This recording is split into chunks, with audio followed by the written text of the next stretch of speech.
Hello students, स्वागत है आपका कोस्ट गार्ड, नाविक, जीडी, डीबी और यांत्रिक के प्रैक्टिस सेट नंबर 1 में।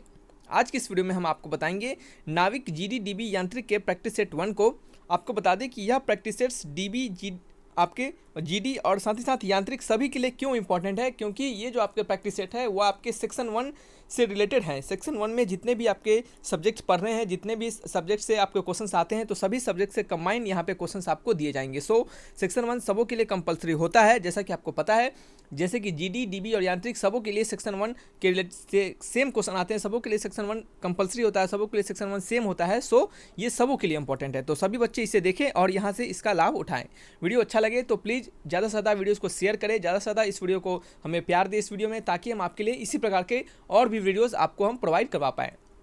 अगर आप मोर नंबर ऑफ़ वीडियोस को देखते हैं, ज़्यादा से ज़्यादा वीडियोस को देखते हैं, ताकि हमें भी लगता है कि बच्चे आप पढ़ाई की तरफ आप फोकस्ड हो चुके हैं, अब आप इस वीडियो को पसंद कर रहे हैं। सो हमें भी मोर नंबर ऑफ़ वीडियो, ज़्यादा नंबर ऑफ़ वीडियोस को डालना चाहिए। सो आप ज़्यादा से ज़्यादा हमें सपोर्ट करें, ताकि हम आपके लिए ऐसे ही रेगुलर वीडियोस प्रोवाइड करवा पाए। इस वीडियो के पीडीएफ को डाउनलोड करने के लिए डिस्क्रिप्शन बॉक्स में लिंक दिए जाएंगे, वहाँ पे आप क्लिक करके डाउनलोड कर सकते हैं, या फिर आप सिंपली टेलीग्राम चैनल को ज्वाइन कर लीजिए, आपको डायरेक्टली टेलीग्राम चैनल पर लिंक प्रोवाइड करवा दिए जाएंगे। तो चलिए बढ़ते हैं अपने इस वीडियो लेक्चर्स की ओर। पहला क्वेश्चन यहाँ पे आप देख सकते हैं कि ये आपका क्वेश्चन इंग्लिश से है, किससे है? इंग्लिश से। तो यहाँ पे पहला क्वेश्चन आप देख सकते हैं, यहाँ पे लिखा जा रहा है कि select the correct passive form of the given sentence. यहाँ पे जो सेंटेंस दिए गए हैं, राज डिलीवर्ड मी अ लेटर, इसके आपको करेक्ट पैसिव फॉर्म आपको बताने हैं, ठीक है। तो इसका करेक्ट पैसिव फॉर्म आपको बताना है, तो आप कैसे बताइएगा? तो फर्स्ट ऑफ ऑल आप वीडियो को पॉज कीजिए और इसे ट्राई करने का प्रयास करिए। तो यहाँ पे हम बता दें कि हम बहुत ज़्यादा डीपली नहीं, आपको क्वेश्चंस के प्रॉपर जो फार्मूला यूज होने वाले हैं, क्वेश्चंस का जो प्रॉपर एक वे है, एक शॉर्टेस्ट तरीका है, उसको हम बताएंगे। यहाँ पे ज़्यादा लेंदी नहीं खींचेंगे, क्योंकि ये प्रैक्टिस सेट चल रहा है, तो यहाँ पे ज़्यादा लेंदी खींचने से वीडियोज़ लंबा होगा, ठीक है। तो राज डिलीवर्ड मी अ लेटर यहाँ पे लिखा गया है, तो हम यहाँ पे किसी भी, आपको पता होना चाहिए कि किसी भी एक्टिव से पैसिव बनाने का या फिर पैसिव से एक्टिव बनाने का जो तरीका होता है, वहाँ पे हम सबसे पहले हमारे जो दिए गए वर्ड्स होते हैं, उनके हम सब्जेक्ट, वर्ब और ऑब्जेक्ट को यहाँ पे पहचानते हैं। तो यहाँ पे अगर हम सब्जेक्ट और वर्ब और ऑब्जेक्ट इन तीनों को पहचानने का प्रयास करें, तो हमारा जो गिवन सेंटेंस है वो है राज डिलीवर्ड मी अ लेटर। तो यहाँ पे सब्जेक्ट हमारा इस सेंटेंस में क्या हो गया? सेंटेंस में हमारा सब्जेक्ट राज हो गया, और वर्ब जो है हमारा क्या है? डिलीवर्ड है, ठीक है, डिलीवर्ड है। और यहाँ पे ऑब्जेक्ट जो है वो ऑब्जेक्ट हमारा क्या है? अ लेटर है, ठीक है। क्या है? ऑब्जेक्ट क्या है हमारा? अ लेटर है। तो हमने यहाँ पे सब्जेक्ट, वर्ब और ऑब्जेक्ट यहाँ पे फाइंड कर लिया है। तो पहला काम हमने अपना कर लिया है इसको, इसके पैसिव फॉर्म को बनाने के लिए। तो पहला काम हमने, आपको क्या करना है? सब्जेक्ट, वर्ब और ऑब्जेक्ट चुनना है। देन फिर क्या करना है? आपको जो भी आपके जो वर्ड्स हैं, जो भी आपका जो यहाँ पे ऑब्जेक्ट है अ लेटर, ठीक है, उसको क्या करना है? आपको सब्जेक्ट के तौर पे यूज करना है, ठीक है। तो सब्जेक्ट यहाँ पे राज था और अ लेटर यहाँ पे ऑब्जेक्ट है, तो आपको क्या करना है? सब्जेक्ट के जगह पे अब हम ऑब्जेक्ट का यूज करेंगे। तो सब्जेक्ट के जगह पे हम ऑब्जेक्ट का यूज करते हुए हम अपने सेंटेंस को लिखना स्टार्ट करते हैं। तो यहाँ पे लिखेंगे अ लेटर। सबसे पहले तो ऑप्शन चेक करेंगे अ लेटर से कौन सा स्टार्ट है। सभी ऑप्शन अ लेटर से स्टार्ट है, तो हम क्या करेंगे? देन आगे की तरफ बढ़ेंगे, ठीक है। यहाँ पे वर्ब जो है हमारा डिलीवर है, तो हम वर्ब को थर्ड फॉर्म में कन्वर्ट करने का प्रयास करेंगे। तो डिलीवर्ड का थर्ड फॉर्म क्या होगा? डिलीवर्ड ही होगा। डिलीवर्ड का थर्ड फॉर्म क्या होगा? डिलीवर्ड ही होगा, ठीक है। यहाँ पे जो हमारा डिलीवर्ड, ये आपका V2 यानी वर्ब के सेकंड फॉर्म में दिया जा रहा है। तो वर्ब का सेकंड फॉर्म आपको पता होना चाहिए कि ये जो हम टेंस यूज करते हैं, वहाँ पे कौन सा टेंस होता है? तो ये आपका पास्ट टेंस होता है। तो यहाँ पे जो हम वर्ब का यूज करेंगे, हेल्पिंग वर्ब, तो वो क्या होगा? आपका वाज हो जाएगा। क्या हो जाएगा? वाज हो जाएगा। तो अ लेटर वाज, तो ऑप्शन चेक करेंगे अ लेटर वाज कौन सा ऑप्शन है? तो ये तो ऑप्शन कट गया, ऐसे ही ये ऑप्शन कट गया। अब ऑप्शन हमारे पास बचा ए एंड सी। क्या ए एंड सी बचा? जब भी याद रखिए, हमेशा एक्टिव से पैसिव बनाने के तरीका जो होंगे, आपको एग्जामिनेशन में ऑप्शन दिए जाएंगे, वहाँ पे आपको दिमाग बिल्कुल नहीं लगाना है। आपको वहाँ पे एकदम एक स्मार्ट तरीका को यूज करना है, स्मार्ट अप्रोच लगाना है, ताकि आपको ज़्यादा दिमाग ना लगाते हुए आपका आंसर आ जाए सही से, ठीक है। तो अ लेटर वाज हमने यूज कर दिया। देन फिर हम क्या लिखेंगे? वर्ब का थर्ड फॉर्म यानी डिलीवर्ड। डिलीवर्ड का डिलीवर्ड ही होता है DELIVERED। A letter was delivered, ठीक है। देन फिर क्या होगा? और आपको बता दें कि इसके बाद जो सेंटेंस होता है हमारा, वर्ब के बाद जो सेंटेंस होता है, उसमें हम क्या करते हैं? बाई, विथ, टू, इस तरीके के हम क्या करते हैं? आपका यूज करते हैं, इस तरीके क्या करते हैं? वर्ड्स का यूज करते हैं। तो यहाँ पे पता होना चाहिए कि आपको डिलीवर्ड के साथ हम टू का यूज करते हैं। यहाँ पे आप कभी भी बाई ना लगाइएगा, ठीक है, बाई ना लगाइएगा, क्योंकि ये आपका यहाँ पे रॉन्ग हो जाएगा। क्यों? क्योंकि डिलीवर्ड के साथ हम टू का प्रयास यूज करते हैं, तो डिलीवर्ड के साथ हमने टू लगाया। तो a letter was delivered to, क्या होगा? A letter was delivered to me by किसके द्वारा? बाई राज के द्वारा, ठीक है। तो a letter was delivered to me by Raj. Option number कौन सा है? ऑप्शन नंबर यहाँ पे आपको, यहाँ पे option number C is the correct answer. ठीक है। तो इस तरीके से इन क्वेश्चंस को बनाना है। इसके पीडीएफ आपको मिल जाएंगे डिस्क्रिप्शन बॉक्स से, तो वहाँ पे आप डिस्क्रिप्शन बॉक्स में लिंक दिए जाएंगे पीडीएफ के, तो उससे आप डाउनलोड कर लीजिएगा। नहीं तो आप टेलीग्राम चैनल को ज्वाइन कर लीजिए, आपको जल्दी से ही टेलीग्राम चैनल पे कुछ समय में आपको पीडीएफ प्रोवाइड करवा दिए जाएंगे, ठीक है। बढ़ते हैं नेक्स्ट क्वेश्चन नंबर 2 की ओर। नंबर 2 में लिखा जा रहा है कि which of these is not a punctuation mark. बहुत ही सिंपल और आसान क्वेश्चन है। कहा जा रहा है कि इनमें से कौन सा पंक्चुएशन मार्क नहीं है। तो आपको बता दें कि हैशटैग जो होता है ये आपका पंक्चुएशन मार्क में इसको नहीं इंक्लूड किया जाता है, ठीक है। हैशटैग का जो यूज करते हैं वो हम कहाँ पे, सोशल नेटवर्क पे यूज करते हैं। कहाँ पे, सोशल नेटवर्क। आपने पढ़ा होगा कि हैशटैग फलना, हैशटैग ढिमका, हैशटैग ठिकान, ये सब पढ़ा होगा आपने, देखा होगा बहुत जगह। कोई नाच रहा है लगा दिया हैशटैग नचनी, हैशटैग गाना, कुछ जो भी मन के अपना लगा दिया, ठीक है। कोई हंस रहा है तो हैशटैग ही आना, कुछ भी मन के अपना लगा दिया। लग रहा है एगो हंस दिया, चारों हंस रहा है, एगो नाच दिया, सब नाच रहा है, अपना हैशटैग लगा रहा है, ठीक है। तो ये आपका सोशल नेटवर्क का यूज किया था, सोशल मीडिया पे इसको हम यूज करते हैं। यहाँ पे ग्रामर है, सोशल मीडिया नहीं चल रहा है, ठीक है। तो यहाँ पे ग्रामर है, तो ग्रामर में जो पंक्चुएशन मार्क होते हैं तो वो कौन से होते हैं, आप उसको लिख लीजिएगा। ये हो सकता है कि आपको काम आएगा बाद में, इससे रिलेटेड क्वेश्चन बने तो पंक्चुएशन मार्क जो होंगे वो आप लिख लीजिएगा, ठीक है। यहाँ पे बहुत सारे बच्चों को हैशटैग भी पंक्चुएशन मार्क लगता है तो वो गलत लगता है उनको, ठीक है। तो पंक्चुएशन मार्क को लिख लीजिएगा। आपको पता होना चाहिए कि फुल स्टॉप ये क्या है, आपका एक पंक्चुएशन मार्क है। देन फिर क्या है आपका कॉमा, कोमा क्या है, कोमा, कॉमा क्या है आपका पंक्चुएशन मार्क है। कोलन, सेमी कोलन, ठीक है। क्वेश्चन मार्क, क्वेश्चन मार्क, ठीक है, क्वेश्चन मार्क ऐसे वाला डंटा, ठीक है, क्वेश्चन मार्क। देन फिर क्या आपका, देखिए अब कुछ बच्चे को लग रहा हो कि सर इसको हिंदी में नहीं दिए हैं। अरे भाई हिंदी में नहीं दिए हैं, इंग्लिश का अब पैसिव फॉर्म को चेंज करना है, हिंदी में दे देंगे क्या। वो तो इंग्लिश का फॉर्म क्वेश्चन है, इंग्लिश में ही रहेगा। ये भी इंग्लिश का क्वेश्चन है तो इंग्लिश में ही रहेगा ना, ठीक है। तो यहाँ पे क्वेश्चन मार्क हो गया, एक्सक्लामेशन, एक्सक्लामेशन मार्क आप लिख सकते हैं, या फिर हाइफन, HYPHEN, हाइफन, डैश, और क्या सकते हैं आप, ब्रैकेट्स, ठीक है, ETC, और भी बहुत सारा होता है तो उसको रहने देंगे। एपोस्ट्रोफी एस भी होता है। तो ये सब क्या होते हैं, आपके पंक्चुएशन मार्क होते हैं। नेक्स्ट हम बढ़ेंगे क्वेश्चन नंबर 3 की ओर। 3rd नंबर में लिखा जा रहा है कि elephant festival is celebrated annually in which India city. India के कौन से सिटी में एलिफेंट फेस्टिवल क्या किया जाता है, मनाया जाता है, सेलिब्रेट किया जाता है। तो आपको बता दें कि एलिफेंट फेस्टिवल जो होता है, हम यहाँ पे लिखेंगे एलिफेंट फेस्टिवल। ये आपका कहाँ का क्वेश्चन है, ये आपका जीके का क्वेश्चन है, एलिफेंट फेस्टिवल। और आपको बता दें कि आपके लिए डेली करंट अफेयर्स आपको डाला जा रहा है, तो उस वीडियो को आप जरूर देखिए, वो आपके एग्जामिनेशन के लिए बहुत ही हेल्पफुल है। तो वो डेली करंट अफेयर्स आपको देखना जरूरी है, क्योंकि एग्जामिनेशन आपके नज़दीक आ चुके हैं। तो डेली करंट अफेयर्स से रिलेटेड क्वेश्चन जो भी पूछे जाएंगे वो डेफिनेट तौर पे उन सभी क्वेश्चन में से आपके टकराने वाले हैं। 30 आपके हमने 30 अगस्त तक, जो भी 31 अगस्त तक, यानी 31 आपके करंट अफेयर्स हमने डाल दिया है आपके पूरे अगस्त महीने का, और सितंबर का भी चल रहा है, तो सारे को आप जाकर जरूर दिखेगा। एलिफेंट फेस्टिवल जो होता है, बता दें आपको कि एलिफेंट फेस्टिवल जो होता है बच्चे, वो एलिफेंट फेस्टिवल आपके कहाँ पे, राजस्थान के जयपुर सिटी में मनाया जाता है। यहाँ पे राजस्थान के कहाँ पे जयपुर सिटी में मनाया जाता है। राजस्थान के सिटी जयपुर में यह मनाया जाता है, ठीक है। और आपको बता दें कि ये जो फेस्टिवल होता है, इस फेस्टिवल के बारे में थोड़ा अगर आपको जानकारी दे तो ये फेस्टिवल होली के फेस्टिवल के दिन मनाया जाता है, ठीक है। होली फेस्टिवल के दिन मनाया जाता है, ठीक है। और आपको जनरली ये मार्च के समय में मनाया जाता है, क्योंकि होली जो होते हैं वो मार्च के आसपास ही मनाया जाता है, ठीक है। और इस फेस्टिवल में क्या होता है कि एलिफेंट को, हाथी को क्या होता है, खूब अच्छे तरीके से उसको पहना के ओढ़ा के उसको ऑर्नामेंट यानी आपके सुंदर सुंदर गहना है उनको पहनाकर उनको क्या किया जाता है, तैयार किया जाता है, ठीक है। अब अपना कान में गहना उसको नहीं दे दिया जाता है, उसके लिए अलग से गहना होता है, उसको पहनाया जाता है, ठीक है। तो उस तरह से क्या करते हैं, हाथी को बहुत सुंदर से सजाया जाता है। हाथी वैसे ही सुंदर होता है लेकिन उसको और सुंदर बनाया जाता है, ठीक है। तो इस फेस्टिवल में हम इस तरीके से करते हैं, ठीक है। तो नेक्स्ट बढ़ेंगे तो इसका आंसर हो जाएगा ऑप्शन नंबर सी हो जाएगा, जयपुर। नेक्स्ट है क्वेश्चन नंबर 4th नंबर में लिखा जा रहा है कि calculate the energy loss in perfectly inelastic collision. आपको बताना है कि इनर्जी जो लॉस होगा परफेक्टली इनइलास्टिक कोलिजन में, पूरी तरह से बेलोचदार टक्कर में ऊर्जा हानि की गणना करे। ऊर्जा यानी जो लॉस हो रहा है उसकी क्या करे, आपको गणना करना है, उसका आपको कैलकुलेशन करना है। यदि 40 किलोग्राम द्रव्यमान वाली वस्तु 4 मीटर प्रति सेकेंड के वर्ग के साथ 60 किलोग्राम द्रव्यमान वाली 2 मीटर प्रति सेकेंड के वेग के साथ वाली वस्तु से टकराता है। तो चलिए इंग्लिश में पढ़ते हैं। यहाँ पे लिखा है कि calculate the energy losses in perfectly inelastic collision. Perfectly inelastic collision में आपको एनर्जी लॉसेस बताना है। तो सबसे पहले आपको यह पता होना चाहिए कि एनर्जी लॉस होगा कैसे। एनर्जी लॉस तभी होगा जब पहले का एनर्जी ज़्यादा होगा और बाद का एनर्जी कम हो जाएगा। एनर्जी लॉस तभी होगा जब पहले की एनर्जी ज़्यादा होगा, बाद का एनर्जी कम हो जाएगा। तो पहले की एनर्जी निकाल लेते हैं और बाद की एनर्जी निकाल लेते हैं, दोनों का एनर्जी निकाल लेंगे और दोनों को घटा देंगे तो हमारा एनर्जी लॉस पता चल जाएगा। तो इतना काम आपको सबसे पहले देखिए, कोई भी क्वेश्चन बनाने से पहले आप क्या कीजिए, उसके रिगार्डिंग जो फॉर्मूला होता है, उसके रिगार्डिंग जो कंसेप्ट होता है उसको रिमेमोराइज कीजिए और उसको रिमेंबर कीजिए और देन फिर उसको अप्लाई कीजिए। तो एनर्जी लॉस निकालने के लिए पहले की एनर्जी में से बाद वाला एनर्जी घटाना पड़ेगा, तभी हमारा क्या निकलेगा, एनर्जी लॉस निकलेगा। ठीक है, अब क्वेश्चन में कहा जा रहा है कि if the mass of object 40 kg with velocity 4 metre per second hits the object of mass 60 kg with velocity 2 metre per second.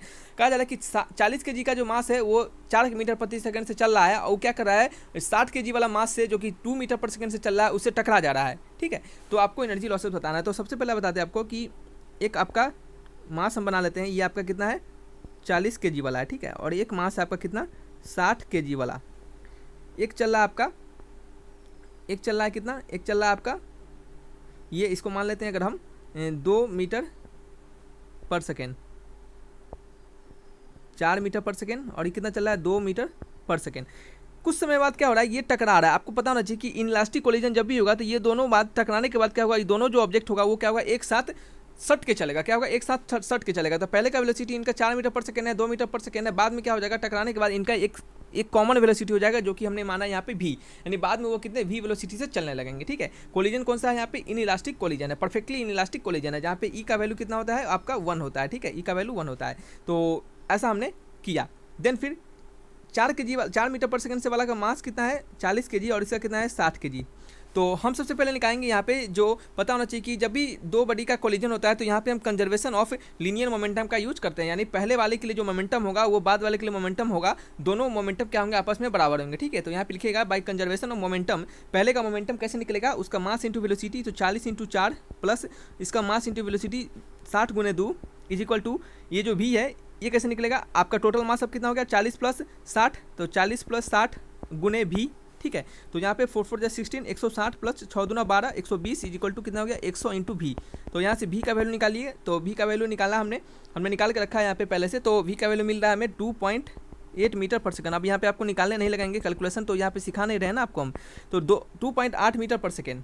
ठीक है, तो यहाँ पे एक्चुअल में लिखा नहीं पा रहा है, तो 2.8 मीटर पर सेकेंड ये हमारा क्या हो गया, वेलोसिटी हो गया। ठीक है, तो ये वेलोसिटी याद रखिएगा कि जो जीडी होते हैं उसमें न्यूमेरिकल्स भी पूछे जाते हैं, तो उस न्यूमेरिकल में ये क्वेश्चंस आने के चांसेस बनते हैं। ठीक है, क्यों चांसेस बनते हैं, क्योंकि ये जो क्वेश्चंस होते हैं ये आपने क्लास 10th में भी पढ़ा होगा, और जीडी का जो सेक्शन 1 होता है वो क्लास 10th से रिलेटेड क्वेश्चंस पूछे जाते हैं उसमें। ठीक है, तो एक्चुअल में ये 9th में पढ़ना था आपको क्वेश्चंस को। ठीक है, इस प्रकार के। तो यहाँ पे हमने वेलोसिटी का वैल्यू 2.8 मीटर पर सेकंड निकाला। आप सोचिएगा कि मास्टरबा पगला गया है, भी का वैल्यू काहे निकाल रहा है। ठीक है, तो देखिए यहाँ पे भी का वैल्यू इसके लिए निकाला जा रहा है क्योंकि हमें यहाँ पे एनर्जी निकालना है। क्या निकालना है, हमें एनर्जी निकालना है। ये क्वेश्चन नंबर 4 का आंसर है। ठीक है, तो हमें यहाँ पे एनर्जी निकालना है। तो एनर्जी आपको पता होना चाहिए, काइनेटिक एनर्जी जो होगा यहाँ पे वो क्या होगा, इसका काइनेटिक एनर्जी और इसका काइनेटिक एनर्जी दोनों के सम के बराबर होगा। तो kinetic energy initial kinetic energy क्या होगा, half of m1 × v1² plus half of m2 × v2², यही होगा। ठीक है, यही होगा ना। तो पहले का हाफ, और मास कितना है, 40 है। v1 कितना है, v1 हमें 4 पता है, तो 4 का square plus half of m2 कितना है, 60 है। v2 कितना है, 2 है, तो 2 का स्क्वायर। तो इसको हम सॉल्व करेंगे तो ये हमारा कितना आ जाएगा, 20, और ये कितना आ जाएगा आपका 30। तो ये आपका हो जाएगा 20 × 4 × 4 = 16 प्लस 30 × 2 × 4। तो इसे सॉल्व करेंगे तो वैल्यू कितना आ जाएगा। तो इसे सॉल्व करने पे मार्कर अभी ठीक से नहीं चल पा रहा है, सॉरी। ठीक है, तो इसे हम सॉल्व किया हमने। तो इसे सॉल्व करने के बाद हमें वैल्यू जो मिल रहा है वो वैल्यू है कितना, 440 का वोल्ट। ठीक है, 440 करंट लग गया, तो 440 जूल हमें यहाँ पे निकला।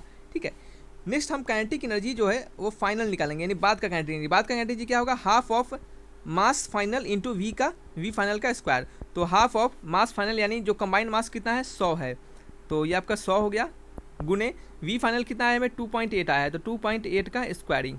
तो यहाँ पे हमें के फाइनल कितना मिल गया, तो के फाइनल मिल गया 392 जूल। हमें निकालना है, हमें क्या निकालना है, हमें निकालना है एनर्जी लॉस। क्या निकालना, एनर्जी का लॉस। तो निकाल लेते हैं एनर्जी लॉस, ENERGY। एनर्जी का लॉस कितना हो जाएगा, बाद माइनस पहले वाला, नहीं यहाँ पे क्या होगा, पहले वाला माइनस बाद वाला। क्यों पहले वाला माइनस बाद वाला, क्योंकि पहले वाला तो ज़्यादा है ना, लॉस निकालना है। तो काइनेटिक एनर्जी फाइनल, तो यहाँ पे पहला हो गया 440 और बाद का हो गया कितना, 392। तो यहाँ पे तो जगह नहीं मिल रहा है लिखने के लिए, तो नीचे लिख लेते हैं। ठीक है, तो 440 माइनस 392 जूल, तो घट के कितना आ जाएगा, ये घट के आ जाएगा आपका 48 48 जूल। ऑप्शन मैच करेंगे, ऑप्शन नंबर कौन सा है, D is the correct answer.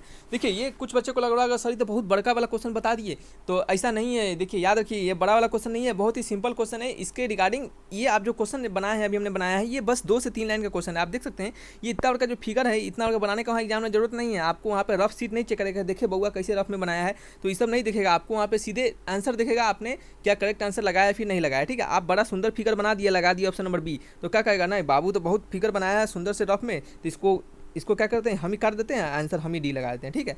तो ऐसा तो करेगा नहीं वो, तो क्या करेगा आपका सीधे गलती कर देगा। तो आपको रफ में अच्छा नहीं करना है, आपको जो प्रॉपर जहाँ पे आपको अप्लाई कर रहे हैं, जहाँ पे आप क्वेश्चंस को आंसर दे रहे हैं सीट पर, आंसर सीट पर, उसमें आपको सही करेक्ट करना है, ठीक है। तो सुंदर से वहाँ कढ़ाई नहीं करना है, ठीक है।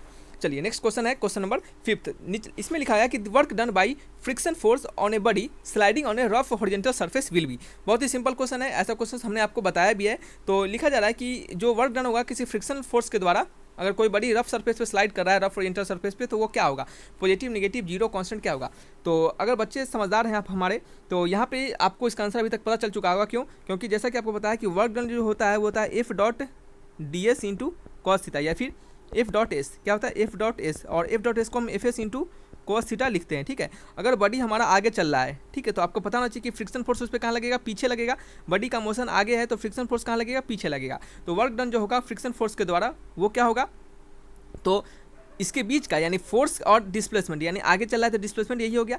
फोर्स और डिस्प्लेसमेंट के बीच का जो एंगल होगा वो कितना होगा, 180 डिग्री होगा, ठीक है। तो यहाँ पे हम वर्क डन जो लगाएंगे वो एफ इंटू एस, यानी यहाँ पे एस हमारा डी है, इंटू में कॉस क्या है, एक सेकेंड, इंटू में cos 180, F D into cos 180, और कॉस 180 क्या होता है -1, ये क्या हो गया minus times of F into D हो गया। तो वर्क डन क्या हो गया, minus times of F D, यानी क्या हो गया आपका, ये आपका निगेटिव हो गया, ठीक है। देखिए जितने अच्छे से हम एलिब्रेट करके बता रहे हैं, ये आपको रटने की बिल्कुल जरूरत नहीं है, ठीक है। आपको इस तरह से कोई बताया तो आप हमें जरूर कमेंट करके लिखिएगा कि सर हमें कोई इस तरह से और भी बता रहे हैं, ठीक है। आपके लिए हम इतना मेहनत कर रहे हैं, तो बस आपका काम है कि ज़्यादा से ज़्यादा वीडियोज़ को देखें और इसका लाभ उठाएं, ठीक है, ताकि हम आपके लिए, हमें दिखे तो बहुत सारा बच्चों का व्यूज़ आया है, कमेंट आया है, तो हम भी क्या करें आपके लिए और भी ऐसा वीडियो लेक्चर्स बना पाए, ठीक है। बहुत ही मेहनत लगता है इसके PDF को और इसके वीडियोज़ को बनाने के लिए, ठीक है। सो आपके लिए हम इतना योगदान करते हैं, तो आप भी हमारे लिए कुछ कीजिए। बस आपको करना है, देखना है अच्छे से, कोई भी डाउट हो तो वो पूछना है, कमेंट में कुछ भी लिखना है आप उसको लिखिए, ठीक है। चलिए आंसर क्या होगा, इसका आंसर हो गया ऑप्शन नंबर बी हो गया। बढ़ते हैं नेक्स्ट क्वेश्चन, क्वेश्चन नंबर 6 की ओर। 6 नंबर क्वेश्चन में लिखा जा रहा है कि if a body is moving in such a way that force acting on it uniform and perpendicular on the motion of the body, then यदि कोई पिंड इस तरह से गति कर रहा है कि उस पर कार्य करने वाला बल एक समान है और पिंड की गति के लंबवत है, ठीक है। तो एक बॉडी जो है मूव कर रहा है इस प्रकार से कि जो फोर्स लग रहा है उस बॉडी पे वो कैसा यूनिफॉर्म है, यानी कांस्टेंट है, और and perpendicular to the motion of body, और बॉडी के मोशन के परपेंडिकुलर है, ठीक है। तो इनमें से कौन सा ऑप्शन करेक्ट होगा, only speed will change, speed and direction of the body will change, the velocity of the body does not change, speed remains the same but direction changes, ठीक है। तो आंसर क्या होगा, बताइए आंसर क्या होगा। तो अगर आपने हमारा सर्कुलर मोशन का चैप्टर देखा होगा प्रीवियस बैचेज का, तो हमने वहाँ पे बताया कि बॉडी जब सर्कुलर मोशन में रहता है तो इस बॉडी पे वो अगर मान लेते हैं बॉडी अगर इस प्रकार से मूव कर रहा है किसी भी वेलोसिटी से, इस बॉडी पे क्या होता है, इस प्रकार से एक एक्सेलरेशन लगता है। जब इस पर एक्सेलरेशन लगता है तो इस पर फोर्स भी लगेगा, जब इस पर एक्सेलरेशन लगेगा तो इस पर फोर्स भी लगेगा। तो आप देख सकते हैं कि ये बॉडी का मोशन इस प्रकार से है और उससे फोर्स कैसा लग रहा है, ऐसा फोर्स लग रहा है, ठीक है। और इस फोर्स का वैल्यू होता है mv²/r, क्या होता है mv²/r। तो आप देख सकते हैं कि बॉडी का मोशन के परपेंडिकुलर एक फोर्स लग रहा है, ठीक है। और बॉडी जो है वो हमेशा क्या कर रहा है, आपको इस तरह से मूव कर रहा है कांस्टेंट वेलोसिटी से, ठीक है, वेलोसिटी कांस्टेंट से, लेकिन सॉरी कांस्टेंट स्पीड से। याद रखिएगा कि बॉडी यहाँ पे कांस्टेंट स्पीड से मूव कर रहा है, लेकिन उसका जो वेलोसिटी है वह कांस्टेंट नहीं है। क्यों कांस्टेंट नहीं है, क्योंकि वेलोसिटी जो होता है वो वेक्टर क्वांटिटी होता है, और वेक्टर क्वांटिटी स्पीड के साथ, सॉरी मैग्नीट्यूड के साथ साथ डायरेक्शन पर भी डिपेंड करता है। और स्पीड जो होता है हमारा वो क्या होता है आपका, ये स्केलर होता है। वेक्टर जो और वेलोसिटी जो होता है वो क्या होता है, वेक्टर। तो यहाँ पे अंतर क्या हो रहा है, यहाँ पे कुछ बच्चे कंफ्यूज हो जाते हैं। तो यहाँ पे स्पीड और वेक्टर, बहुत बच्चे क्या करते हैं स्पीड और वेलोसिटी को सेम में मान के चलते हैं, तो ऐसा कुछ नहीं है। स्पीड स्केलर होता है, वेलोसिटी वेक्टर होता है। बॉडी का जो यहाँ पे जो वेलोसिटी से चल रहा है, तो इस बॉडी का जो वेलोसिटी होगा वो कांस्टेंट होगा, लेकिन इस बॉडी का जो डायरेक्शन होगा वो हर जगह पे चेंज होता दिख रहा होगा। यहाँ पे देख रहे हैं अलग डायरेक्शन, यहाँ पे अलग डायरेक्शन, यहाँ पे अलग डायरेक्शन, तो हर जगह यहाँ पे अलग डायरेक्शन, तो हर जगह इसका डायरेक्शन से अलग अलग है, लेकिन वेलोसिटी सेम है। तो हम कह सकते हैं कि इसका मैग्नीट्यूड फिक्स्ड है लेकिन डायरेक्शन अलग है। और वेक्टर क्वांटिटी ऐसा होता है जिसका मैग्नीट्यूड और डायरेक्शन दोनों में से किसी में भी चेंजिंग हुआ तो वो क्या हो जाएगा, बड़ी चेंज माना जाएगा, ठीक है। तो यहाँ पे देख सकते हैं कि इसका मैग्नीट्यूड तो भी है, सेम है, लेकिन इसका डायरेक्शन बदल रहा है। तो हम कह सकते हैं कि इसका स्पीड कांस्टेंट है लेकिन इसका वेलोसिटी क्या है, वेरिएबल है। या फिर हम कह सकते हैं कि speed remain same but direction changes, ठीक है। आंसर क्या हो गया, ऑप्शन नंबर डी हो गया। Velocity of the body does not change, गलत बात है। वेलोसिटी चेंज हो रहा है, क्यों चेंज हो रहा है? क्योंकि डायरेक्शन चेंज हो रहा है, ठीक है। तो ये इसके रिगार्डिंग कंसेप्ट है, आपको भूलना बिल्कुल नहीं है। ऐसे क्वेश्चंस हमेशा पूछे जाते हैं और ऐसे बनने के क्वेश्चंस चांसेस भी बनते हैं। और याद रखिएगा ये जो क्वेश्चन है, इस क्वेश्चन को थोड़ा और मॉडिफाई करके आपके जीडी वाले सेक्शन में भी पूछे जा सकते हैं। बढ़ते हैं क्वेश्चन नंबर 7 की ओर। 7 नंबर में क्वेश्चन में लिखा जा रहा है कि in the following question a matrix certain character is given, these characters follow a certain trend row wise and column wise, find out these trend and choose the missing character accordingly. Missing character कहाँ है? यही missing character, तो इसको हमको क्या करना है? Find करना है। तो अगर हम इसमें ट्रेंडिंग को देखें तो हम फर्स्ट कॉलम को अगर नजर डालें, फर्स्ट कॉलम 1 2 3 है, इस कॉलम को नजर डालें तो हम क्या करें? अगर 2 × 1 कर दे और प्लस क्या कर दे, इसमें पहले वाले को मल्टीप्लाई कर दे, 2 × 1 + 1 कर दे, ठीक है। तो हमें क्या मिलेगा? हम देखेंगे 2 × 1 + 1 करेंगे तो हमें नीचे वाला मिल जाएगा। यानी कहने का मतलब ट्रेंडिंग जो है हमारा, अगर इसको हम ए और इसको बी और इसको हम सी मान लेते हैं थोड़ी देर के लिए, तो हमारा जो ये जो ट्रेंड फॉलो कर रहा है वो हो रहा है बी × ए + ए = हमारा क्या जा रहा है? आपका सी। यही हमारा ट्रेंडिंग है, यही हमारा क्या है इसके रिगार्डिंग आपका जो करेक्ट सीक्वेंस है। इसी ट्रेंड को ये फॉलो कर रहा है, यानी बी × ए + ए = सी। हम इसको इसी ट्रेंड पर चेक करके देखते हैं। आइए देखते हैं चेक करके। तो क्या है? 7 गुने, यानी बी गुने 14 × 7 + 7, यही है। तो 14 × 7 + 7 अगर आप खींचेगा तो देखिएगा आपको कितना आएगा? 105 आएगा। क्या आएगा? 105 आएगा, जो कि हमारा सी है, ठीक है। बस इसी ट्रेंड को हम इस वाले में फॉलो कर लेंगे, हमारा आंसर आ जाएगा। तो बीच वाले यानी क्वेश्चन मार्क गुने, क्वेश्चन मार्क को क्या करते हैं? हम एक्स लेट कर लेते हैं, ये हमारा एक्स हो गया। तो x × 9 + 9 = 117। तो 9 × x = क्या हो गया? 117 में से 9 गया तो कितना हो गया? 108, ठीक है। 8 8 8 16 17, ठीक है, 108। तो x का वैल्यू कितना हो गया? x का वैल्यू हो गया 108/9 यानी 12, ठीक है, 12। ऑप्शन मैच करेंगे। ऑप्शन नंबर कौन सा है? बी, यानी ऑप्शन नंबर क्या है? डी। क्या है? डी है 12 नंबर। तो क्या हो गया answer? D is the correct answer, ठीक है। चलिए नेक्स्ट बढ़ते हैं क्वेश्चन नंबर 8 की ओर। 8 नंबर में लिखा जा रहा है कि insert the missing number in each of the following. आपको मिसिंग नंबर इंसर्ट करना है दिए हुए क्वेश्चन से, ठीक है। तो क्वेश्चन का ट्रेंड देखेंगे और ट्रेंड से ही मिसिंग नंबर फाइंड करेंगे। तो देखते हैं कैसे बनेगा ये। मिसिंग नंबर को एक सिलेक्ट कर लेते हैं, ठीक है। तो फोर्थ के बारे में बात करें तो 4 × 2 + 1, अगर यहाँ से स्टार्ट करें हम तो 4 × 2 + 1 करें तो हमें क्या मिल जाएगा? 9 मिल जाएगा, अगला वाला नंबर मिल जाएगा, ठीक है। फिर क्या करें हम? 9 में क्या करें हम? 2 से मल्टीप्लाई करें और क्या करें? 1 के बाद अगर इसमें 1 जोड़ते हैं तो क्या मिलेगा? 9 दूना 18, 1 19 हो गया, लेकिन यहाँ पे 20 है तो हम क्या करेंगे? 1 ना जोड़ के 2 जोड़ देंगे। तो 9 दूना 18 + 2 कितना हो गया? 20 हो गया। फिर क्या करेंगे? इसको स्टार्ट करने के लिए 20 से 20 आ गया तो 43 लाना है ना, तो हम क्या करेंगे? 20 में क्या करेंगे? गुने 2 कर देंगे और इसमें क्या करेंगे? 2 के बाद 3 जोड़ देंगे। तो 20 × 2 कितना हो गया? 40, 40 + 3 43, बराबर जा रहा है, ठीक है। फिर क्या करेंगे? 43 × 2 करेंगे और उसमें क्या करेंगे? 4 जोड़ देंगे। तो 43 × 2 कितना होगा? 3 दूना 6 और 4 दूना 12, 126, ठीक है। सॉरी 126 बोले हैं, 3 दूना 6 और 4 दूना 8 और +4 कितना हो गया? 90 हो गया। एकदम बराबर से जा रहा है, मैच कर रहा है हमारा पैटर्न, ठीक है। तो इसी पैटर्न को आगे भी फॉलो कर लेंगे। तो आगे वाला कैसे आएगा? 90 × 2 + 4 के बाद क्या आता है? 5 आता है, ठीक है।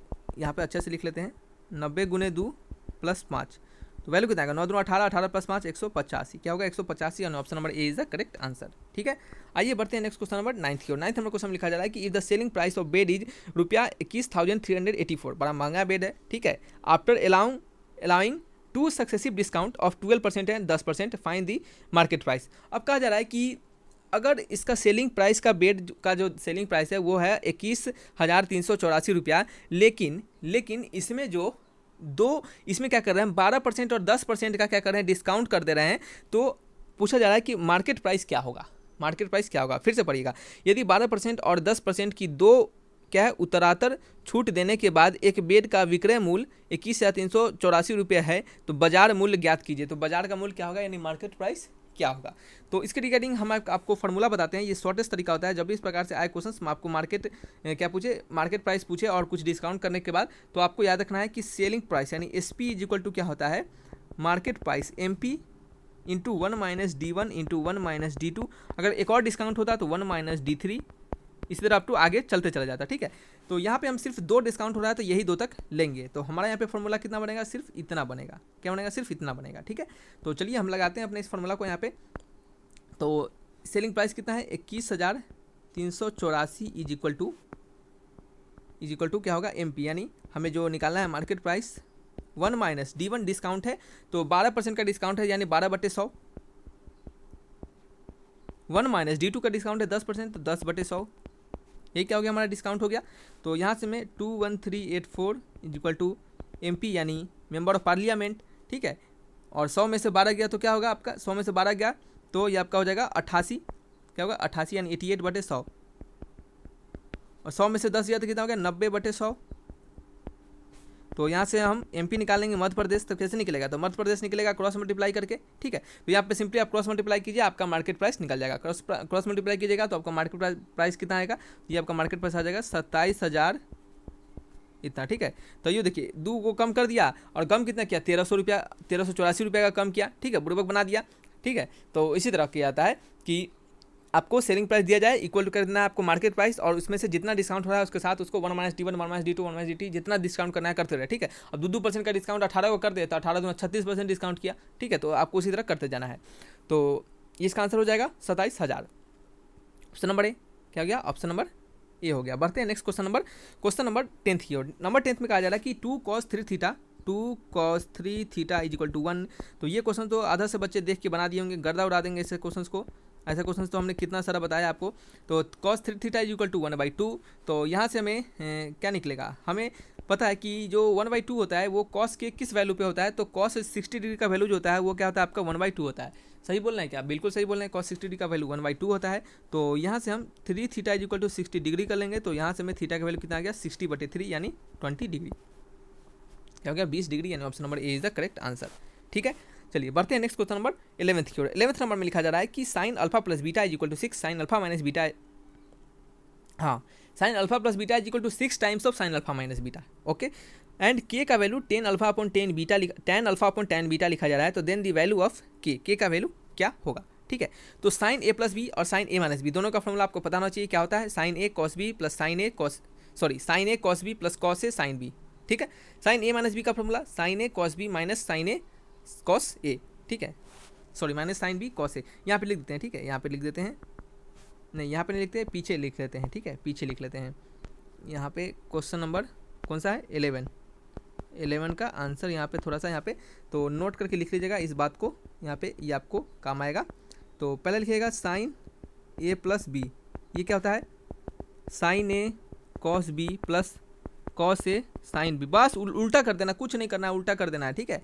sin a - b, चलिए तो इस sin a - b का फॉर्मूला तो हम नहीं लिखेंगे, यहीं पे हम क्या करते हैं माइनस लगा देते हैं नीचे। जब यहाँ पे माइनस रहेगा तो यहाँ पे आप माइनस कर लीजिएगा, ठीक है। तो ये क्या होता है फॉर्मूला होता है, तो इसी फॉर्मूला का यहाँ पे हम यूज करने वाले हैं। तो ये लिखा जा रहा है कि sin α + β = 6 टाइम्स ऑफ sin α - β। तो यहाँ पे फॉर्मूला लगाएंगे हम, फॉर्मूला लगाते हैं यहाँ पे sin α × cos β sin a cos b + cos a sin b = 6 times of sin a cos b - cos a sin b। तो यहाँ से हम क्या करेंगे, हम सॉल्व करने का प्रयास करेंगे। तो यहाँ से जब सॉल्व करेंगे तो वैल्यू मिलेगा हमें 7 times of cos α × sin β = 5 times of sin α × cos β। हमने कैसे किया, सिंपल 6 से मल्टीप्लाई करना है और इधर उधर बुला लेना है, ठीक है। Left hand side right hand side बुलाना है, इसको सॉल्व करना है, तो आपको ये रिलेशन मिलेगा, ठीक है, ये रिलेशन मिलेगा। अब देखिए खुद सोचने वाली बात है कि आपको यहाँ पे 2 ही डिफरेंट टर्म है, एक ये डिफरेंट टर्म है, एक ये डिफरेंट टर्म है। यही टर्म तो यहाँ पे भी लिखा गया, यही टर्म यहाँ पे भी लिखा गया, ठीक है। तो यही 2 डिफरेंट टर्म है, तो जब भी हमारा वैल्यू होगा इसी 2 टर्म के वैल्यू टर्म में आएगा। तो ये 2 टर्म में हमारा वैल्यू मिल चुका है। तो यहाँ से अगर हम देखें तो cos α वाले को एक तरफ बुला लेते हैं और cos β वाले को दूसरी तरफ बुला लेते हैं। तो ये आपका हो जाएगा, यहाँ पे लिखेंगे हम cos α, कहाँ पे लिख दे, यहाँ पे लिख दे, क्या ठीक है, यहाँ पे लिख देते हैं cos α sin β को नीचे बुला लेते हैं cos β से, ठीक है। यहाँ पे क्या हो गया 7 का मल्टीप्लाई रहेगा और यहाँ पे 5 का मल्टीप्लाई करते हैं और sin α / cos α कर देते हैं। तो ये क्या हो गया आपका tan β × 7 = 5 टाइम्स ऑफ tan α। तो tan α / tan β अगर करें, tan α / अगर tan हम बीटा कर दे तो ये क्या हो गया 7/5, क्या हो गया 7/5, और ये किसके बराबर है k के बराबर है। तो आंसर क्या हो गया 7/5 हो गया। Option number B is the correct answer, ठीक है। आइए बढ़ते हैं नेक्स्ट क्वेश्चन नंबर 12th की ओर। 12th नंबर क्वेश्चन लिखा जा रहा है कि how many meaningful word can be formed by arranging the first 4 letter of the word decision in any number of ways, ठीक है। तो कहा जा रहा है कि आपको how many meaningful word can be formed arranging the first 4 letter, आपको फर्स्ट 4 लेटर्स का यूज करके आपको इसको कितने मीनिंगफुल वर्ड आप बना सकते हैं, ठीक है। तो डिसीजन DECISION, तो 4 पहला 2 2 4 यही 4 है, तो DECI यही है। तो इसी से हम कितने इधर उधर अरेंज करके हम मीनिंगफुल वर्ड बना सकते हैं। तो यहाँ से हमें लगता है कि सिर्फ एक ही वर्ड बना सकते हैं, जो कि क्या है, DICE। ठीक है, और कोई अदर वर्ड बना सकते हैं तो आप हमें बताइए इसका आंसर। तो इसका आंसर होगा ऑप्शन नंबर ए हमारे अकॉर्डिंग। ठीक है, तो आप इसका बना के देखिएगा, अगर कोई अदर वर्ड बनता है तो हमें जरूर बताइएगा। बढ़ते हैं नेक्स्ट क्वेश्चन नंबर 13 की ओर। 13 नंबर क्वेश्चन में कहा जा रहा है कि 6/x plus 3/v is equal to 7, 3/x plus 9/u is equal to 11। तो कहा जा रहा है x और y का वैल्यू क्या होगा। किसका किसका वैल्यू पूछा जा रहा है, y का वैल्यू पूछा जा रहा है। सबसे पहले क्वेश्चन गलत दे दिया है। क्वेश्चन में क्या गलत है, तो देख सकते हैं कि यहाँ पे v है, u है, यहाँ पे y और y लिख दिया है। तो यहाँ पे y होगा और यहाँ पे भी y होगा। ये क्या है, हमको गधा बना रहा है। तो अब हम गधा नहीं बने, अब हम समझ चुके हैं। अब लगे u और v में x में सॉल्व करने, 3 को वेरिएबल दिया रहा है, ये वो क्या है, 3 को वेरिएबल है, 2 को इक्वेशन है, अलग प्राण देने, तो उसमें कुछ नहीं होगा। स्वाभाविक सी बात है, समझ जाना है कि 3 वेरिएबल है, 2 इक्वेशन है, कभी सॉल्व ही नहीं होगा, जिंदगी भर उसी वही करते रह जाएंगे। ठीक है, तो 3 वेरिएबल है तो 3 इक्वेशन देना चाहिए तभी सॉल्व होगा। तो यहाँ से अब हम 2 वेरिएबल है, x और y में 2 इक्वेशन भी है हमारे पास, तो सॉल्व करेंगे। तो आपको क्या करना है, ऐसे क्वेश्चंस को सॉल्व करने के लिए याद रखिएगा, आप अनाधुनी लाठी नहीं बजाइएगा। आप यहाँ से क्रॉस मल्टीप्लाई करके लगेगा सॉल्व करने, तो ये आपको एक्स वाई 2 टर्म मिलेगा और एक टर्म मिलेगा जिसमें x इंटू वाई वाला होगा। ठीक है, तो ऐसे में क्या होगा, आपको लेंदी चला जाएगा। तो आपको क्या करना है, पुट कर देना है 1/x को u और 1/y को v, ऐसा पुट कर देना। तो अब हमारा क्वेश्चन हो गया 6 times of u plus 3 times of v is equal to 7। Next हो गया 3 times of u plus 9 times of v is equal to 11। ठीक है, तो यहाँ से क्या करना है, अब हमको सॉल्व करना है। कैसे सॉल्व करेंगे, तो इसको क्या करेंगे, 2 से मल्टीप्लाई कर देंगे। तो 2 से मल्टीप्लाई करेंगे तो ये आपका 3 2 6 ये हो गया, माइनस कर देंगे, माइनस कर देंगे, माइनस कर देंगे। तो 3 2 6 हो गया, ये कट गया, और ये कितना हो गया, 9 दूना 18, 18 में से 3 गया तो कितना हो गया, 16 17 18। तो 9 दूना 18, 18 में से 3 गया तो 16। ठीक है 16 नहीं होगा, 15, 5 3 8 होता है ना, तो 9 2 18, तो ये आपका क्या हो गया 15 भी। ये कितना हो गया आपका 11 2 22, 22 में से आपका 22 में से 7 गया, तो 20 में से 7 जाएगा कितना होगा 13, 13 में 2 गया तो कितना 5। ठीक है, तो ये आपका हो गया ये भी 15। ठीक है, तो यहाँ से v का वैल्यू कितना मिल गया, तो यहाँ से हमें ये माइनस में होगा, लेकिन v का वैल्यू क्या मिल गया, हमें 1 मिल गया। v का वैल्यू मिल गया हमें 1। तो जब v का वैल्यू में 1 मिल चुका है, तो किसी भी इक्वेशन एक इक्वेशन में डाल के हम क्या करेंगे, u का वैल्यू फाइंड करेंगे। u का वैल्यू हमने यहाँ से क्या फाइंड किया, u का वैल्यू यहाँ से हमने फाइंड किया 2/3। हमने 1/x को u माना है, जो कि वैल्यू है हमारा 2/3 के, तो x का वैल्यू कितना हो गया 3/2 हो गया। ये वैल्यू मिल चुका है। 1/y को हमने v माना है, तो v का वैल्यू कितना है 1 के, तो y का वैल्यू कितना मिल गया, हमें 1 मिल गया। तो आंसर हमारा हो जाएगा, आंसर कौन सा हो जाएगा, ऑप्शन नंबर ए, यानी x का वैल्यू 3/2, y का value 1। Option number A is the correct answer. ठीक है, तो देखिए इस तरीके से बनाया आपने तो कितना आसानी से बना लिया, लेकिन अब वहीं आप इसको क्रॉस मल्टीप्लाई कर देता तो क्या होता है, क्वेश्चन का लंबा चला जाता है। ठीक है, क्वेश्चन नंबर 14 है, इसमें लिखा जा रहा है कि how many time will be needed by a 30 watt bulb to perform 540 joule of work. कितना समय लगेगा हमें 30 वाट बल्ब को जलाने के लिए, जो कि 540 जूल ऑफ वर्क हमें दे। ठीक है, एक 30 वाट बल्ब को 540 जूल कार्य को करने के लिए कितना समय हमें आवश्यकता कितना समय की हमें आवश्यकता होगी। ठीक है, तो कैसे फाइंड करेंगे, तो जैसे कि पता है कि पावर का वैल्यू ज़्यादा वो होता है वर्क अपॉन टाइम। ठीक है, हमें क्या दिया जा रहा है, वर्क दिया जा रहा है, पावर दिया जा रहा है, तो टाइम का वैल्यू निकालना है। तो ये तो लल्लू क्वेश्चन हो गया। तो टाइम इक्वल टू क्या हो गया, वर्क बटे पावर। टाइम इक्वल टू क्या हो गया, वर्क बटे पावर। तो वर्क का वैल्यू कितना है 540 जूल, और पावर का वैल्यू कितना है 30 वाट। ठीक है, तो कर देंगे इसको, तो काटने के बाद वैल्यू कितना आएगा 18, और ये क्या आएगा सेकंड। जूल और वाट क्या होते हैं, इनका यूनिट, टाइम वाला जो यूनिट होता है इनके साथ वो सेकंड में होता है, ऐसा यूनिट में होता है। तो 18 सेकंड हो गया, option number C is the correct answer. तो सिंपल क्वेश्चन था। नेक्स्ट क्वेश्चन है, देखिए इसी प्रकार के न्यूमेरिकल आपको पूछे जाएंगे, बहुत हाई लेवल का न्यूमेरिकल आपको नहीं पूछा जाएगा। अच्छे न्यूमेरिकल जो होते हैं वो आपको अच्छे क्या बोल सकते हैं कि थोड़ा सा अच्छे लेवल में न्यूमेरिकल वो जीडी वाले बच्चों को पूछे जाते हैं। ठीक है, नेक्स्ट क्वेश्चन है, which of the following sentence is correct. इनमें से कौन सा सेंटेंस आपका करेक्ट है।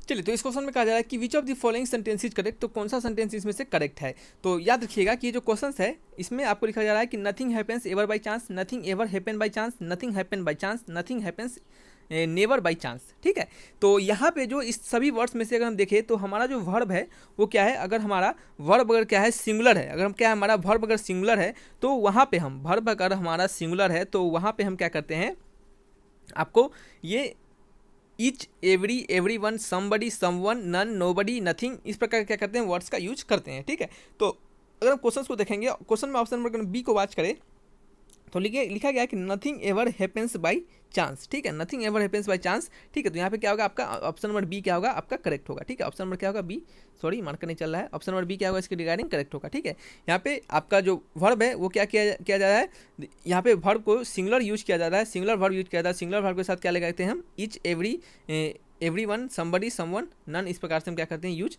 करते हैं। ठीक है, चलिए बढ़ते हैं नेक्स्ट क्वेश्चन नंबर 16 की ओर। इसमें लिखा जा रहा है कि where is national museum of India located, Bharat का राष्ट्रीय संग्रहालय कहाँ स्थित है। तो भारत का जो नेशनल म्यूजियम ऑफ इंडिया जो है वो कहाँ पे लोकेटेड है, वो आपके न्यू दिल्ली में लोकेटेड है, यानी कहाँ पे, option number D is the correct answer. ठीक है, जो नेशनल म्यूजियम है वो क्या होता है, वो एस्टेब्लिश हुआ था कहाँ पे, दरबार hall of Rashtrapati Bhavan on August 15, 1949। ये जो नेशनल म्यूजियम है उसका एस्टेब्लिशमेंट हुआ था कहाँ पे, राष्ट्रपति भवन के दरबार हॉल ऑफ राष्ट्रपति भवन के दरबार हॉल में। कब हुआ था, तो 15 अगस्त 1949 में हुआ था। ठीक है, यहाँ पे लिखते हैं हम 15 अगस्त 1949 में। ये कहाँ पे आपका, ये दरबार hall of Rashtrapati Bhavan, RASHTRAPATI Rashtrapati Bhavan में हुआ था। ठीक है, वहाँ पे क्या हुआ था, ये इसका क्या हुआ था बच्चे, इसका एस्टेब्लिशमेंट हुआ था। ठीक है, चलिए बढ़ते हैं नेक्स्ट क्वेश्चन नंबर 17 की ओर। 17 नंबर में लिखा जा रहा है कि which state in India has the longest coast line. तो भारत के किस राज्य की तट रेखा सबसे लंबी है, तो भारत के गुजरात राज्य की जो तट रेखा है वो क्या है, सबसे आपकी लंबी है। ठीक है, तो इसका आंसर क्या हो गया, ऑप्शन नंबर डी। तो आपको बता दें कि गुजरात का जो कोस्ट लाइन होता है वो कितना होता है, सबसे लंबा है, और उसका जो लेंथ है, टोटल लेंथ, वो कितना है, अबाउट 1600 किलोमीटर है। ठीक है, अबाउट 1600 किलोमीटर, यहाँ पे लिख लीजिएगा, लेंथ जो है इसका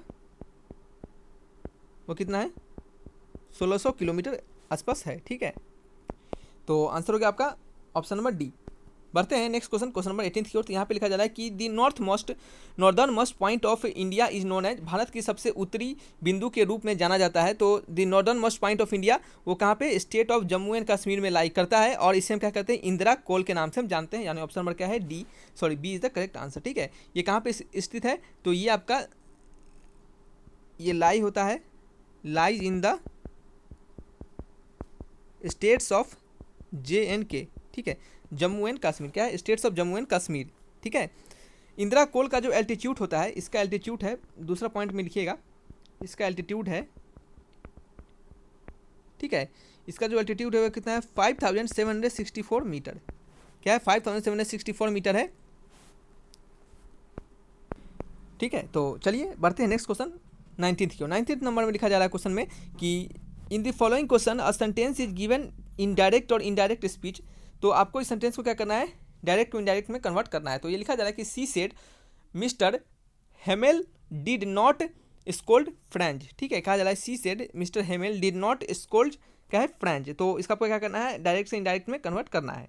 चलिए, तो ये जो हमारा क्वेश्चन है उसमें कहा जा रहा है कि she said mister Hamel did not scold French. तो ये क्या है आपका, ये एक प्रकार का आपका क्या है, सिंपल पास्ट टेंस में है, दिया जा रहा है। किस में दिया जा रहा है, सिंपल पास्ट टेंस में दिया जा रहा है। तो आपको बताना चाहिए कि सिंपल पास्ट टेंस में को क्या करते हैं, हम पास्ट परफेक्ट टेंस में कन्वर्ट कर देते हैं। सिंपल पास्ट टेंस में को क्या करते हैं, इनडायरेक्ट स्पीच बनाने के लिए हम पास्ट टेंस में पास्ट परफेक्ट टेंस में क्या करते हैं, कन्वर्ट कर देते हैं। तो सबसे पहले हमें ये पता चलना चाहिए, देन फिर आपको क्या पता होना चाहिए कि हम जब भी नरेशन बनाते हैं तो फर्स्ट पर्सन क्या करते हैं, आई और वी को हम चेंज करते हैं अकॉर्डिंग टू सब्जेक्ट। यानी फर्स्ट पर्सन को हम आई और वी को यहाँ पे लिख देते हैं फर्स्ट पर्सन जो कि आई और क्या होगा, वी होगा, इसको हम क्या करते हैं, इसको चेंज करते हैं किसके अकॉर्डिंग, सब्जेक्ट के अकॉर्डिंग, सब्जेक्ट के अकॉर्डिंग। ठीक है, देन फिर आपका जो सेकेंड पर्सन होता है, सेकेंड पर्सन जो कि आपका यू होता है, इसे हम क्या करते हैं, इसे हम चेंज करते हैं अकॉर्डिंग टू ऑब्जेक्ट के अनुसार क्या करते हैं, हम इसको चेंज करते हैं। तो अगर हम क्वेश्चंस में बात करें तो पास्ट टेंस में दिया जा रहा है और उसको क्या करेंगे, हमें पास्ट परफेक्ट टेंस में कन्वर्ट करना पड़ेगा।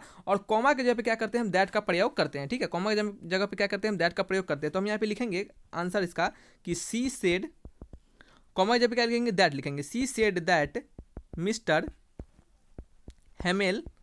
अब यहाँ पे लिखा है कि डिड नॉट स्कोल्ड, तो डिड नॉट स्कोल्ड की जगह पे क्या लिख देंगे हम, हमें इसको पास्ट परफेक्ट में कन्वर्ट करना है। तो डिड नॉट स्कोल्ड की जगह पे क्या लिखेंगे हम, हैड नॉट स्कोल्ड। तो Hamel had not scolded French. ठीक है, तो इसका यह आंसर हो जाएगा। तो ऑप्शन मैच करेंगे, she said that mister Hemel had not scold French, यानी ऑप्शन नंबर ए क्या है, राइट आंसर है।